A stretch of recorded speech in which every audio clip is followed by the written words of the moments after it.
What's up, guys? So as you can see, we're back in the office. We had a great time in South Carolina. We met some really awesome people, played a lot of games of One Piece, and just had an all-around awesome time. I didn't get to film too much when we were leaving. Everything was just kind of crazy, and we headed out of there, drove all the way back home, and the next morning we got ready for the Yu-Gi-Oh! Regional that we were playing in Kissimmee.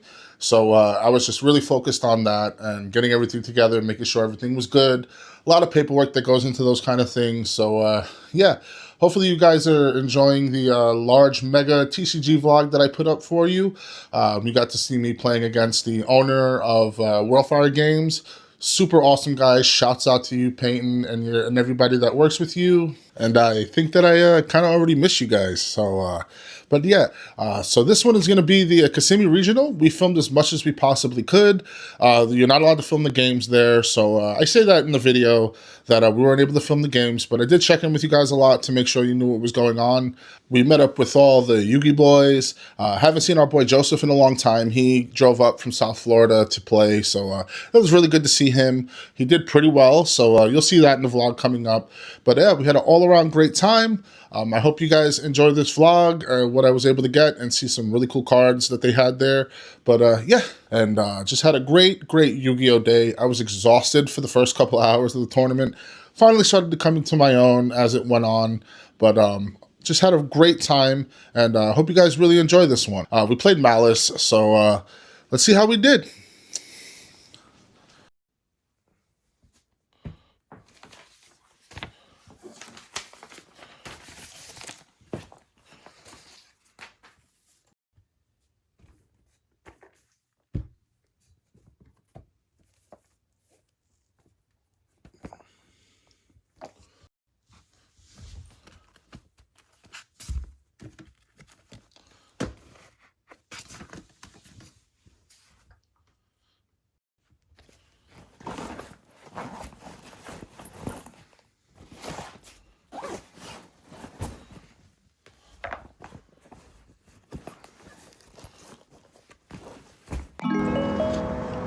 All right, guys, so we're heading in.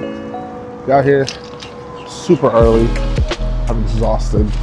Just got in late last night and got up early this morning to head out. Got our deck list. We got to fill out a couple of things, but we're gonna head inside.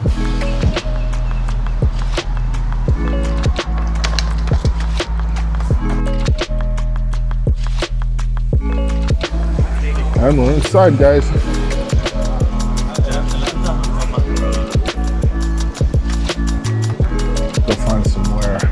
Go find somewhere to sit so we can fill out our deck list.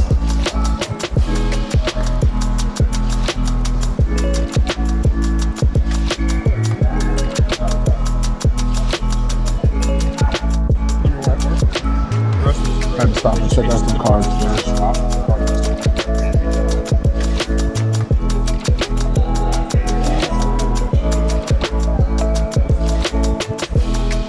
We gotta fill out a couple of things. I've been procrastinating, so it is what it is. Okay, guys, so we got here. We had a couple of things we needed to fill out, so we went ahead and did that. Went ahead and paid for our entry, and we got some packs. Supreme Darkness. I was hoping there would have been Maze Millennia, but what are we gonna do? So we can open these up. We check out everybody's getting here right now. I think there's gonna be a lot of players, so we're really excited. We went ahead and we chose to play Maliss. I know we always decide at the last second to change it to Yugioh, but I think Maliss is definitely the right decision for this. There are a ton of Yugioh players in the room, but we'll see if we can pull it off. I definitely think it might be a stronger deck going into some of the decks that are in the format right now. So let's see what we can do, man. Alright, guys, so like I said, we got 5 packs of Supreme Darkness. So let's crack them open, see if we got anything good. I don't think we're looking for anything except for this guy in QCR, just for the collection. So really nothing that we need that's playable, but it's always nice to get some product when you sign up for these events. So yeah, let's check them out.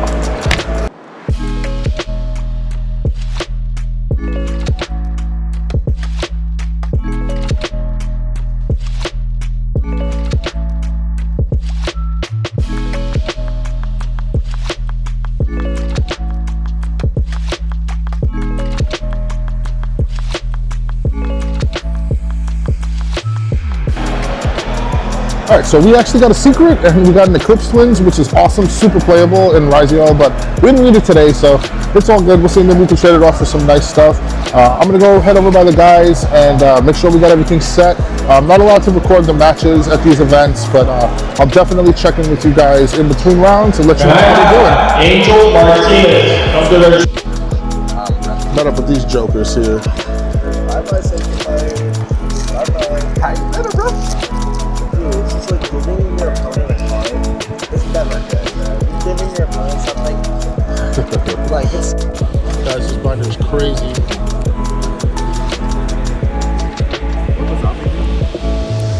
Ami's the one that when I activate something, I gotta discard, right? Yeah. Those Bandai cards. Anything else? Can I pull stuff out? Yeah. From deck? This is what I want.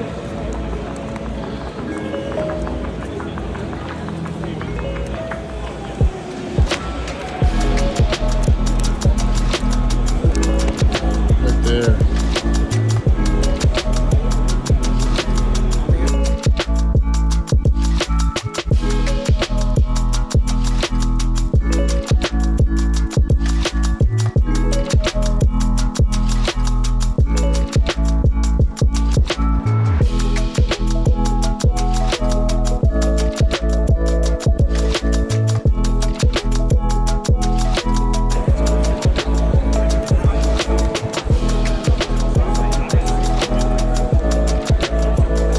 Okay guys, so we're heading into round 3. We're currently 1-1 on the day, and it's not so bad. We played a 10 pie in the first round, which was pretty crazy. Then we played against Fiendsmith Yugioh, my other pet deck that I have, and we lost to that one, unfortunately. Got nibbed in the first game.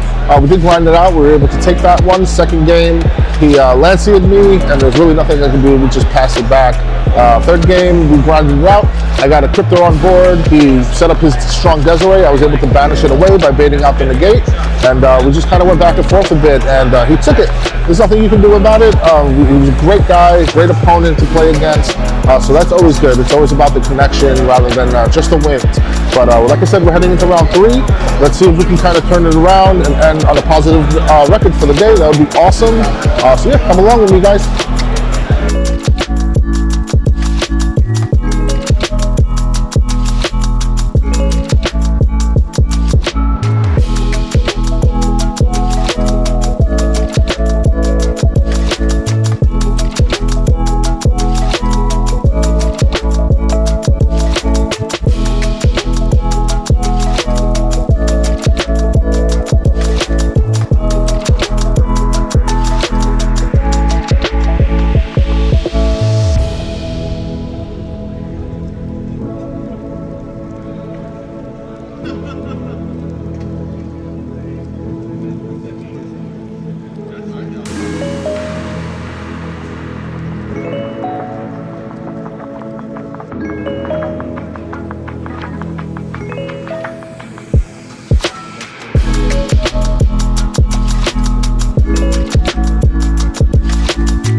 What's going on, guys?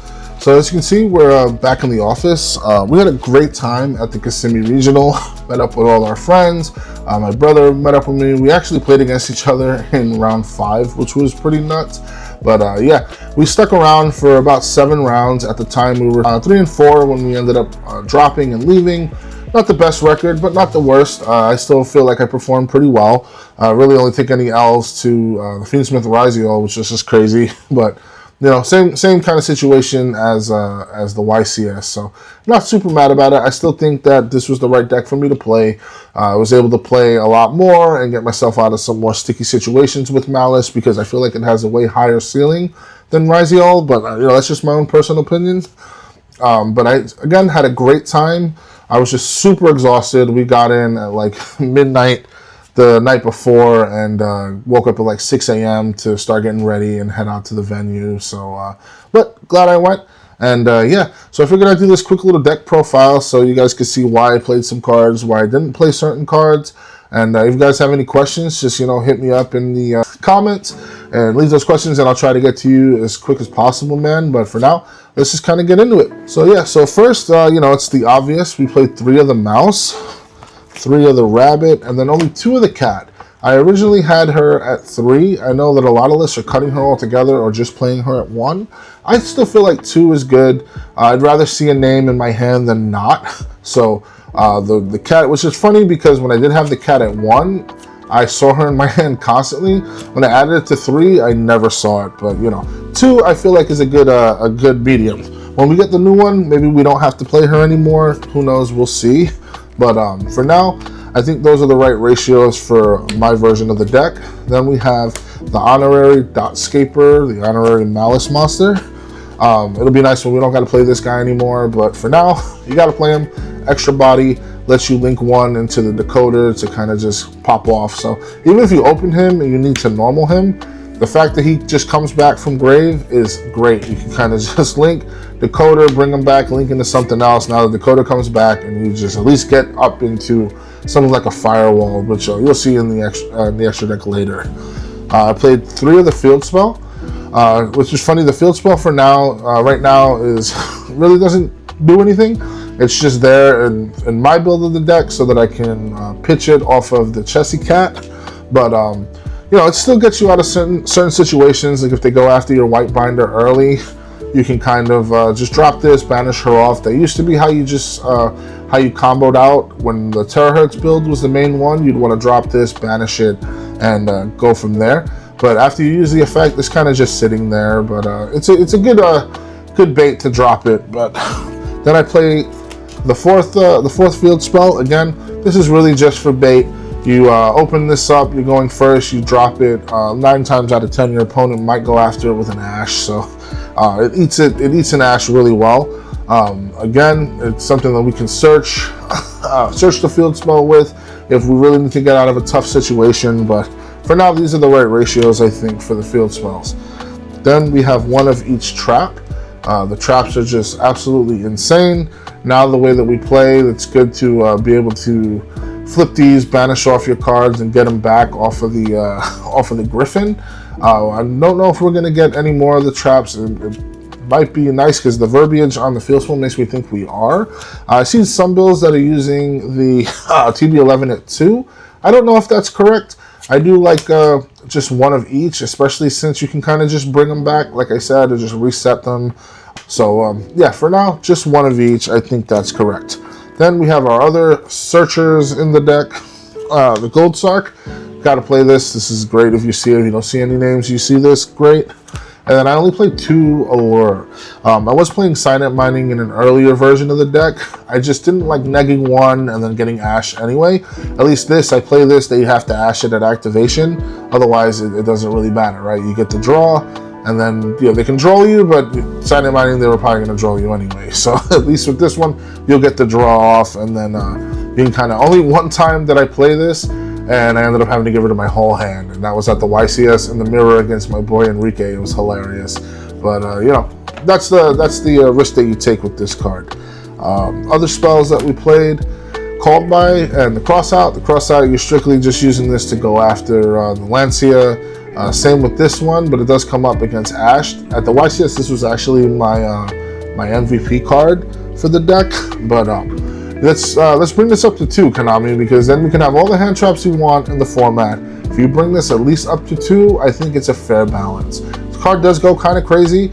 I know that it feels sacky when you drop a hand trap and your opponent flips a Called By, but I mean, it's part of the game, man. What are you gonna do? The card's great, For this here, we have the thrust and the talents. For me, I feel that's correct. I know some people would prefer the 2 talents, but like I always say, the thrust 9 times out of 10 becomes a talent anyway. But at the very least, it lets me search some of the other cards that I have, like Allure, or you can search some of the traps if you really need to. That's if you really need to. 9 times out of 10, you're just turning it into a talent anyway. So it does feel really good if you see this in your opening hand, and you know that you really only have one starter to kind of go forward with. Your opponent goes after it, provided they don't they don't imperm it, but a lot of times they'll Asher or Droll or something, and you can kind of punish your opponent for that. And then I played 6 of the big boys. I know that's crazy. These cards go crazy. I've been a fan of the Beastals since they were the Beasted in the OCG. I wish I would have kept that name. That name was a little bit more cool. But yeah, I know Konami won't hit them, and people are really upset that they won't hit them. But I'm going to play them as long as I can. The fact that these cards are essentially in engine for this deck is just broken. Actually, the Baldrake did come up a few times against Mitsurugi. I played against a weird Mitsurugi reptile build, and this one was able to stop some of his plays because it also stops rituals, guys. So yeah, and then you drop a Magnemite, which usually turns into a Druis Worm, going second. It just feels great. So yeah, I'm gonna play 6 of them. I thought about playing the Lubellion, but I just feel like that's just there to pitch to get one, and I'd rather just see one and then some other engine in my hand than pitch something to just guarantee I have one of these guys. If I really don't need them, at the very least, they just become an extra body to link off in the end, at the end of my combo. And then I am still maining 3 of the Dimension Shifter. Listen, I know everybody hates this card, but it does solo so many decks that are going, especially the Fiendsmith Yugioh. It's just goes so hard against it because they need the graveyard to play against. As a former Yubel player, I hated seeing this card. As a former tier player, I hated seeing this card. But for now, I mean, it's I don't personally don't want to get shifted either, even though I can play through it. But it does hurt you too, guys. But for now, as long as it's S3 and I can play around in the banish, we're gonna do that. And then we have our hand traps. I played just the one nib because it was really just a cross-out target, but it did come up a few times where I was able to nib my opponent because they forced me to go second. So you always got to have at least one nib in there. I know that in Yugioh I'm playing 3, but for this I think just 1 was correct. Like I said, it's mostly just a cross-out target because your opponent will try to nib you at a certain point. A good thing too is that if they nib you at the wrong point, it really doesn't matter. So just the 1. And then regular hand traps, the typical 3 Imperm, 3 Ash. I think Ash was the correct choice. I know a lot of people are playing the Effect Veiler, and I do love Effect Veiler, especially it not being once per turn is awesome, but Ash I think just hits so much more in the game. It can also hit, they go to dual drive, you hit the dual drive, or you drop the Imperm on it. I think is a little more effective than the Veiler. That's just my own personal opinion. Or it doesn't even have to just be a monster. You can just hit kind of anything. You guys already know what Ash does. I'm glad that Fire's out of the format so that we can play her again. But as long as Ash is at 3 and every card in this game searches something, I'm gonna play the Ash. And then Imperm, I can imagine a world that the Imperm's not played at 3, but that's just me, And now we're heading to the into the extra deck. So the first one that we played, of course, the Link Decoder, one of the best cards in the game right now, which is hilarious. He's probably gonna get hit on the next ban list, but it is what it is. What are you gonna do? Extra body off of any of your Cybursts, like I said. Even if you start with Chessie Cat and you have a Beastul, you summon the Chessie Cat, link off into this guy, banish the Chessie, bring her back, link again, and then he'll come back. It's just kind of stupid, but I played the Lingaribo. He's great too if they force you to go super simplistic on your board and you have the extra body, you link off into him, and then if they try to hit, like let's say you have to end on just a Griffin, or you have to end on just a Firewall, which you'll see in a moment, and you bring this guy to link off with him, then they can't hit it with an Imperm or something, which is really nice. Then up next, we have the Link Spider. The Link Spider, great card. Definitely was eating tokens left and right. You drop it down when your opponent thinks they kind of got you. They nib you at the right time. You just eat the nib token, and you're able to just continue to go off on that, and your opponent doesn't know what is tails and what is heads. Next up for the Link 2s, I have Splash Mage. I'm not super fond of this card. I don't like that it locks you into Cyburst. If you force me to go this line, it's going to leave me on a not optimal end board. But you got to play it for now because, like I said, if you get stopped early or they force you, you don't open up super optimally, and you're not able to get into the other type of monsters, you have to go this guy. I mean, you can end on something that's decent, like I said, maybe a firewall or a hard scripter, but definitely not the most optimal, and I'll be glad when we don't really have to play it anymore. The other Link 2s, we have the good Lizardos. Card is just insane. Like I said, I played against a weird Mitsurugi reptile kind of thing, and that card was definitely the MVP for him. But the card is still nuts, man. You just drop it down, banish, go combo off. For now, we're going to play it. I wish we would have got this as an ulti instead of the Silhouette Rabbit, but can't do anything about that, right?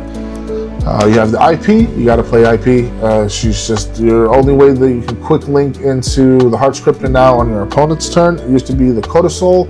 Now we play her. I wasn't playing her originally, I'll be honest, but now I kind of have to, so that if I want a quick link into that Crypto and play on my opponent's turn, she facilitates that.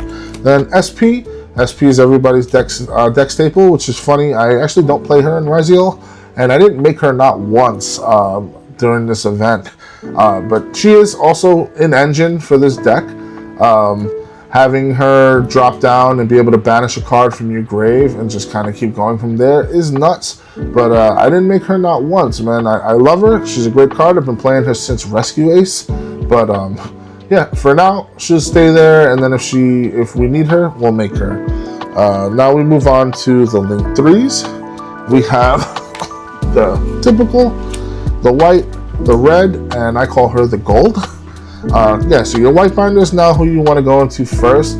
She sets your trap, and then she also helps you get some of your bodies back by banishing them. You bring her back out on your opponent's turn, and she fills the board back up, which is just kind of crazy. The red ransom now is really just there for the extra body after she gets banished. She will get you the field spell, but since the field spell is not really used for anything now, at least on the combo end board, she's just there to give you the Dotscaper, but she also comes up when you need to get something into your banish zone. I know I had a round where I needed to get something to shuffle something back off of the Cryptor, and she really came in clutch for that. And then we have the Cryptor herself. The card is just crazy. Being able to attack for 25, banish, and then attack for 5,000, which came up. My opponent was it was funny because we were playing against Tenpai, and he was like, wait, I thought I was the one with the OTK, which is funny. But the fact that she can't be negated when pointing at a monster, not co-linked, but it's just kind of ridiculous. So if anybody has a QCR of this one, hit your boy up because I'm definitely looking for one.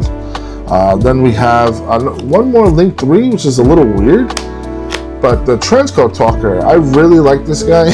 I was playing him in some of my early builds, and I realized he just helps facilitate essentially a one-card access code, and he came up a couple of times when your opponent stops you and you really can't get to one of these guys. You go to this one and you get into your access code, you essentially just link off into him with any of the bodies that you have, and then bring back a Splash Mage. He also helps do that. If you have to go Splash Mage line, you bring it back, and now that's essentially your one-card access code. So I'm going to play him in the deck for as long as I'm allowed to play access code. And then we'll head into the Link 4s. We're going to Link 4s. The man himself. Again, another in-engine combo piece, which is just kind of crazy that a generic OTK machine is an in-engine piece of the puzzle.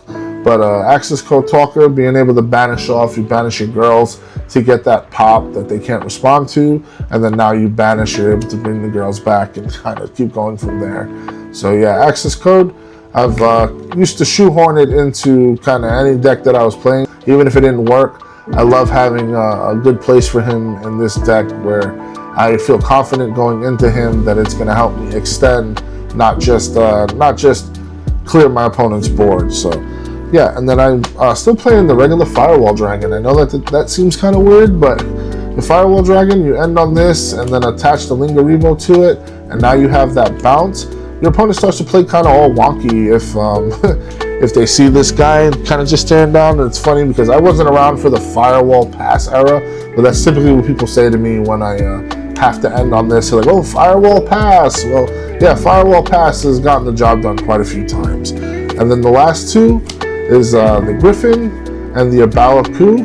Both cards are crazy. This guy, I think, is for sure going to get hit on the ban list because it's just super toxic. But the Abala Coup is a great new card. I wish I would have had this when Yubel was super viable and I was playing that deck. It would have just went absolutely dumb. It's crazy that Yubel died as fast as it did, but yeah, the fact that she gets that non-target pop, or she can just bring back any dark or light monster, is just kind of ridiculous. So even if they go after the Griffin early, you just bring it back. I've had that come up a few times where they just go after the Griffin instantly, and I'm like, sure, no problem, quick effect, banish her, bring the Griffin back, and then the opponent just gets really frustrated. So also never been able to use her little, I call it the little Folos effect, but that's just having that there as a bonus as well. So yeah, you got to play this, in my opinion, for this version of the deck. So that's the main and the extra, and up next we'll have the side.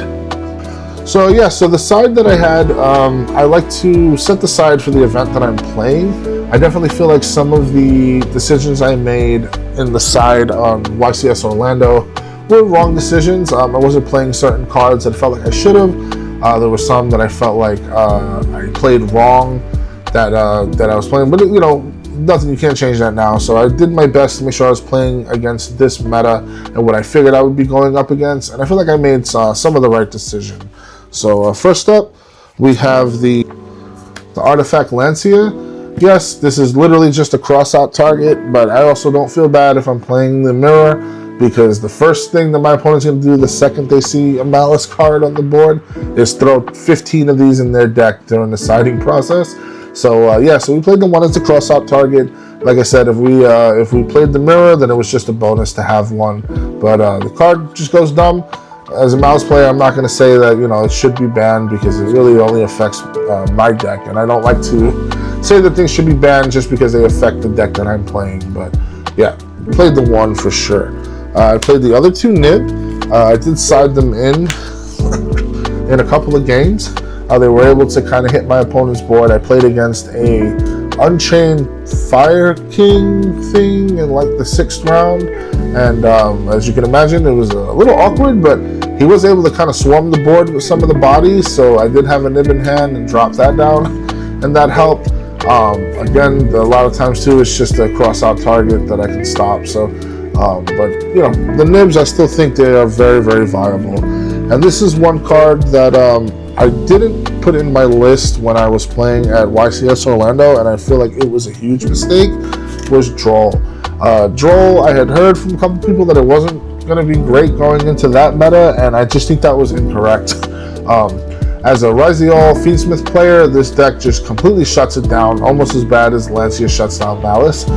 Especially if they open up Fiendsmith line, pitch Engraver, grab a track, Droll, and unless they have the ice in hand, there's nothing that you can do. So I should have played this at YCS Orlando. Again, nothing I can do about it now, but I definitely think this was the right choice for this. Came up quite a few times during my games at Kissimmee Regional. So yeah, I'm gonna play the Droll if I have the option to. And then up next, some spells. The Lightning Storms. You know, Lightning Storms are pretty self-explanatory.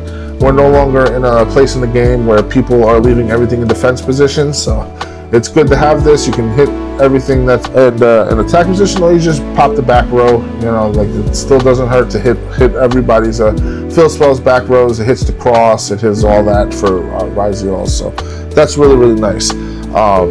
Next up, the Harpy's Feather Duster. I'm going to play this card forever until I can't play it anymore. Again, just hitting all types of back row, because your opponent goes first. Even if they said imperms, you drop this guy if you don't have him, and there goes all their imperms. And I know a lot of people are playing things like Strike now and stuff, so it's really good to kind of wipe all that away so you can get started playing. And then this one was definitely a format dependent pick, the Book of Eclipse. It came up a few times. I actually made a mistake. I had one set on my field. It was in a super simplistic game state with a Fiendsmith Ryziol player, and I had one set. He summoned his Lacrima, he dumped an Engraver, and then he summoned back the Engraver. At that point, I should have flipped the Eclipse, but I didn't. I let him link off into a sequence, and once the sequence came out, I had no way of negating it, and he was able to just make a Desiree with a billion negates on it. So I should have just flipped it there, but I was able to shut down quite a few. I played against a White Forest Azamina, so I flipped everything down. He wasn't able to synchro, so yeah, this is a pretty good one. I also had an opponent that misplayed. He had an Ash in hand. He should have stopped it. I believe it was my 10-pie opponent, and he should have stopped it, but he didn't. You know, I understand when somebody drops a card you're not expecting, kind of makes you think weird, but yeah, if you guys see this, you need those bodies, make sure to Ash this. And before I get to the last card, this was one that I really didn't want to play. Kind of threw these in at the last second, just because I feel like they might have been able to help. Again, I didn't really want to play evenly matched. I didn't feel like it was effective enough, especially going second. Especially if you see something else, you're able to kind of get rid of the board that way. But yeah, evenly matched, I just threw 2 in. I feel like it could have been maybe Ghost Mourners or maybe Veilers if I wanted to side in Veilers. But for now, I just made the decision last second as I was filling out the deck list to go with the evenly matched. And then the last card in the side, I decided to get a little bit toxic, so don't judge me. Everybody plays something that's a little toxic, but I played Deck Lockdown, just 1 copy. I know that's a little weird, but I felt like it could have been pretty impactful. I didn't see it at all, which was weird, but I guess the game that I played against my brother, I was able to go full combo. Had I had this to slap down, it would have been nothing that he can do to play at all on his turn. But yeah, I figured let's get a little bit toxic, and if it comes up, it comes up. If it doesn't, it doesn't. Like, you know, it's not a huge loss, but I don't really know what I could have put there. Maybe just it would have been a 3rd copy of whatever I would have swapped those out for. But yeah, so that was the side. I felt like it was correct. A lot of these cards did come up. I can't really say they didn't, except for the Deck Lockdown. Really, I didn't see. I saw everything else around when I needed it to. Siding in the Lancias helped me stop a Lancia. So I really only had a Lancia resolve against me twice throughout the entire tournament. So that wasn't terrible. Like I said, 99% of people who see a Maliss card hit the board, they're going to put 25 of these in their deck if they could. But, you know, so being able to stop it because I sided it in and I saw the cross out was really, really nice. Yeah, guys, so that's the deck. Let me know down in the comments what you guys thought of the deck profile. It definitely was a deck that worked well for me. I know Yugioh was the big deck of the room. I do love the deck. I feel like it has a great matchup going into the mirror. It's really all you're playing against, and some of the other more rogue decks. But I just liked the ceiling of Maliss a lot more, especially if my plays get stopped. I didn't like the restriction of having to match the levels of the monsters to the ranks that I was going to try to summon. I like just being able to play a lot of generic link monsters, especially in a grindy match. But that's just my personal opinion. I know that the deck's going to get really crazy with Alliance Insight coming up, and we're going to get those new monsters and new spells. Hopefully we get some new traps to play it out. And again, I just want to thank everybody that came up to me and had some good words of encouragement about the YouTube channel. I was really surprised that some people even, I only had like 25 subscribers, guys. So to hear those words really made me feel the affirmation that I'm doing the right thing with the content that I make. And I'm really glad you guys are enjoying it. We've been having a ton of fun doing this and just meeting everybody and playing these 3-card games that I love. So upcoming, we do have our case tournament at Cool Stuff in Maitland. We'll be there. We're going to be playing Shanks, like I said. We're going to make some edits to the deck and see how we can do with that one. And then we also have our first ever One Piece regional that we're going to be attending in Oviedo, Florida. Maybe we'll go up and spend the night out there. We'll bring the family and get some content. Maybe hit up a couple of shops that are local. We'll see. Who knows? I've never been out to Oviedo, Florida, so we'll check that out. And then for Pokemon, we have the Journey Together coming up soon, so we'll play some tournaments, maybe open some product for you guys on the channel and see if we can get anything really cool. I don't know anything about those. I'm an old school guy, so I don't know anything about those gym leaders or trainers that are in that set, but I've seen some really beautiful playable cards. So let's hopefully we can make a good deck and get some more practice with Dragapult.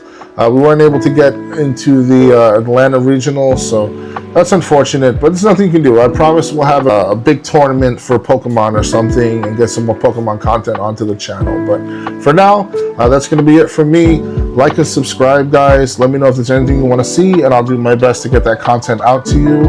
And as always, stay awesome.